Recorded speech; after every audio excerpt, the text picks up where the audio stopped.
Hey guys, CJ here with a brand new review of an all-new Agents of S.H.I.E.L.D. So tonight's episode, Love in the Time of Hydra, ratcheted up the intrigue to the highest level yet, and it pays off with the best episode since the mid-season finale, which is a tagline that I'm getting fond of using, as every episode since the mid-season finale has pretty much been better than the last.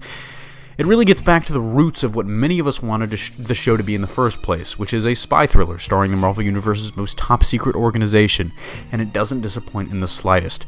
On the heels of last week's cliffhanger, we finally get introduced to Edward James Olmos' character, one that had been much theorized but unrevealed until now.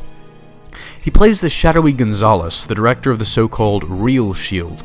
It's hard to get a read on him. Olmos imbues him with a statuesque and steely personality. He commands authority in a way that's more reminiscent of Fury than Coulson, but there's no fear behind it. He really seems to command an honest respect, and honestly, he seems less like a villain than you'd expect for this show, and I'll talk about that in a little bit. It's a nuanced portrayal, and it's one that I'm intrigued by.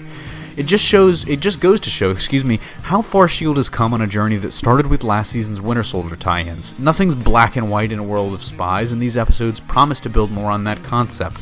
And Gonzalez is no different. I mean, he doesn't seem like a guy you'd outright hate. Their whole motivation also seems noble in a way. They prioritize and seek more transparency than Coulson was offering. What exactly they mean by that is yet to be revealed, and that's the most interesting aspect by far. Do they know something that we don't? I hope so. I mean, their recruitment plan does get derailed as Hunter escaped, and that aims to loom large over the next few episodes as we follow his game of cat and mouse with Bobby. I'll discuss a little more about that in a little bit. The other half of this episode follows the re-emergence of Grant Ward and Agent 33, aka Mayface. While their plan to break out Bakshi also brought back Adrian Pasdar's Glenn Talbot and gave us some hilarious scenes as the Colonel tried to discern the face-changing traitor in his midst, the real scene stealer was the rapport between Ward and 33. I'm actually so impressed by Brett Dalton, I'm surprising myself by saying that he might have just turned in the best performance of the season, as he and 33 seem to be moving towards a romance. I found myself actually wondering if it was real, only for Ward and the writers to ever so subtly give himself away to the audience with his story about fixing his relationship with his family. He's manipulating her as he has so many others, but to what end remains to be seen. While ultimately that wasn't the most action-packed storyline, although they did stab a few people, it once again displayed a level of nuance that this show, while showing flashes of potential at times, hasn't really displayed as consistently as it did in this one. Side note, TV's cleverest use of product placement goes to Adrian Pasdar for his edible arrangements drop, and I really hope they got paid for that.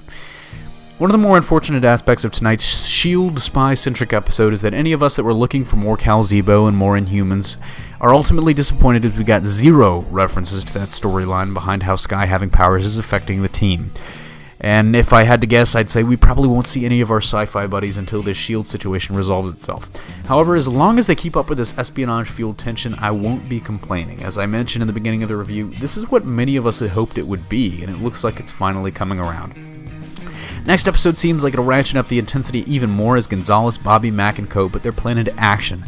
Honestly, while I still feel it would have been interesting to have these plots play out over the course of more episodes, something that I've mentioned in the past, it just feels a little bit like they're rushing everything, and it feels like there's no long, drawn-out storylines. And while that isn't really a huge issue, they could just handle it different. And before people start complaining that, how could they hide it? How could they draw it out? This is a fictional television show, and they can literally do whatever the fuck they want.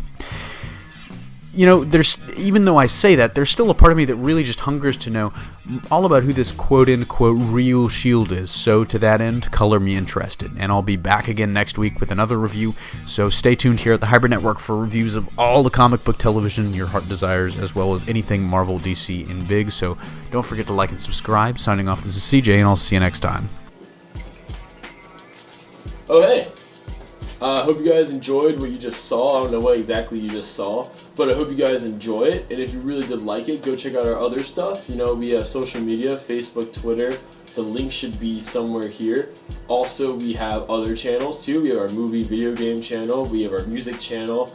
Obviously, our comic book channel too, because we do all that entertainment awesomeness. We also have a website. Go to our website, hybridnetworkyt.com. And check out our other videos. That's all I really have to say. It's Josh, and I hope you guys enjoyed what you watched.